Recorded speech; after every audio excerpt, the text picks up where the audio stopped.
Ma'am, may reaksyon po ba ang si Pangulo or ang Malacanang dun sa ulat na di umano yung mga Chinese spies ay may donasyon sa PNP? Okay, as of now, pag-aaralan po natin yan. Kung ito man po ay naging donasyon, in good faith, kailangan po talaga natin malaman dahil hindi naman po masama ang tumanggap ng donasyon.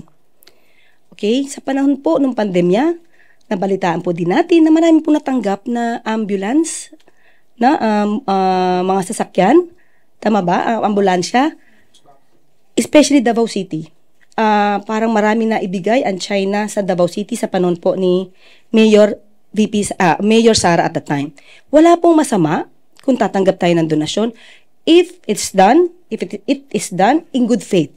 So kung ito naman po pala ay parang ibinigay, pero merong kakaibang dahilan for that, kailangan po nating imbestigahan yan at kung sino man po yung mga tumanggap ng mga opisyal ng LGU, dapat siguro po malaman natin para hindi na po maulit kung sila man ay nagagamit, kung hindi man nila alam na nagagamit sila.